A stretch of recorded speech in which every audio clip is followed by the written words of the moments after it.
நோன்புடைய இரவு நேரத்தில், நோன்புடைய இரவு காலத்தில் உண்பது குடிப்பது இதில் யாருக்குமே சந்தேகம் இருக்காது. ஆனால் நோன்புடைய இரவு காலத்தில் தன கணவன் மனைவி அவர்கள் சேரலாமா, சேர்ந்து வாழலாமா என்றால் ஆரம்ப காலத்தில் என்னது அது தடுக்கப்பட்டிருந்தது. ஆரம்ப காலத்தில் தடுக்கப்பட்டது. கைஸ் இப்னு சலிமா என்று சொல்லக்கூடிய ஒரு நபித்தோழர் அவங்க என்ன செய்கிறாங்கன்னா, அந்த அந்த ஆரம்ப காலத்தில் எப்படி இருந்துன்னு சொன்னால், நோன்பு திறந்து இஷாவுடைய பாங்க சொல்லத்துக்கு முதல்ல தான் சாப்பிட்றது குடிக்கிறது மனைவியோட சேர்றது. அல்லது நோன்பு திறந்து இஷாவுக்கு முன்னால் ஒருவர் தூங்கிட்டார்னு வச்சுங்க. அதாவது ஒன்றும் நோன்பு திறந்து இஷாவுடைய நேரம் வாரத்துக்குள்ளே தான் இது அனுமதி. இஷாவுடைய பாங்க சொன்னால் அவருக்கு திரும்ப என்ன செய்யாது, அடுத்த நாள் நோன்பு திறக்கும் வரைக்கும் சாப்பிட குடிக்க மனைவியோட சேர முடியாது. அல்லது ஒருவர் என்ன செஞ்சிடறாரு, நோன்பு திறந்துட்டு தூங்கிட்டார், இஷாவுக்கு முன்னால் தூங்கிட்டாலும் பரவாயில்லை, தூங்கினா முடிஞ்சு போச்சு, திரும்ப சாப்பிட இயலாது, குடிக்க இயலாது, மனைவியோட சேர இயலாது. கைஸ் இப்னு சலிமா ரலியல்லாஹு அன்ஹு அவங்க என்னுடைய விவசாயத்தில் வேலை செஞ்சுட்டு வீட்டுக்கு வராங்க நோன்போட. மனைவிட்டு கேட்குறாங்க, ஏதாவது என்ன சாப்பிட்றதுக்கு இருக்குதா, வீட்டிலன்னா ஒன்றும் இல்லை, நான் எடுத்துகிட்டு வரேன்னு போகிறாங்க பக்கத்து வீடுகளில் சொந்தக்காரங்க எடுத்துகிட்டு வரதுக்கு வராங்க. கணவர் தூங்கிட்டார். சொல்லாங்க, தூங்கிட்டீங்களே, இனி உங்களுக்கு சாப்பிட முடியாது. அதை விட அவங்க என்ன செய்கிறாங்க, இனிமேல் சாப்பிட முடியாது. அடுத்து நோன்பு ஆரம்பிச்சிச்சு. அடுத்த நாளும் என்ன செய்கிறாங்க, வேலைக்கு போகிறாங்க. 2 நாள் தொடர்ந்து சாப்பிடல இல்லையா, மயக்கத்தில் விழுந்துட்டாங்க. இந்த செய்தி ரசூலுல்லாஹி ஸல்லல்லாஹு அலைஹி வஸல்லம் அவர்களுக்கு கிடைத்த உடனே அல்லாஹ் ரப்பல் ஆலமீன் இந்த ஆயத்தை இறக்கி வைக்கிறார்.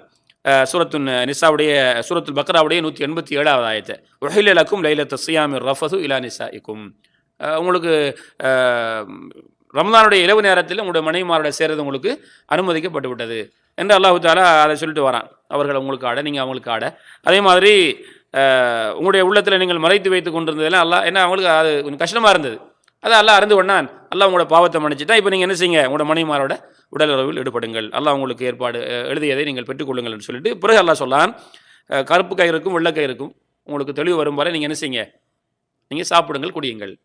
அப்போ அது நோன்பு திறந்ததுலேருந்து ஃபஜ்ருடைய அதான் வரைக்கும் கணவன் மனைவி சேரலாம், சாப்பிடலாம், குடிக்கலாம் அப்படிங்கிற ஆயத்து அல்லாஹு தாலா இந்த ஆயத்தின் மூலமாக நமக்கு என்ன செய்கிறான், இது எங்களுக்கு ஹலாலுங்கிற செய்தி சொல்லலாம். இந்த விஷயத்தில் சிலர் கேள்வி கேட்பாங்க, நாங்கள் இரவு நேரத்தில் நோன்புடைய பகல் நேரத்தில் தான் என்ன கணவன் மனைவி சேரக்கூடாது, இப்போ இரவு நேரத்தில் எங்களுக்கு அனுமதியானு கேள்வி கேட்பாங்க. அப்படிப்பட்ட ஒரு தெரியாதவர்களுக்கு இன்ஷா அல்லாஹ் இந்த செய்தியை நாம் என்ன ஒரு சட்டமாக சொல்கிறோம். அதே போல் இரவில் சாப்பிடலாம் குடிக்கலாம்ங்கிறதுல யாருக்கும் என்ன அதில் ஒரு தெளிவில்லாமல் இருக்க மாட்டாங்க. இந்த ஒரு விஷயத்தில் தெளிவில்லாமல் இருக்கிறாங்க சிலர் அது கேள்விகளாக கூட கேட்பாங்க.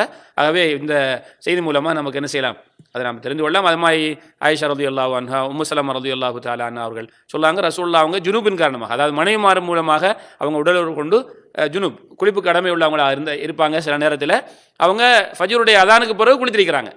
அந்த சட்டத்தை உங்களுக்கு முன்னால் சொன்னேன். அப்போ அவங்க ரசூலுல்லாஹ் அவங்க இரவில் மனைவிமாரோட சேர்ந்து வாழ்ந்திருக்கிறாங்கிற செய்தியும் இல்லை விளங்குது. ஆகவே அதில் தவறில்லை. இதை நாம் இன்ஷா அல்லாஹ் வணங்கிக் கொள்வோம். ஆகிரு தஅவானா அல்ஹம்துலில்லாஹி ரப்பில் ஆலமீன்.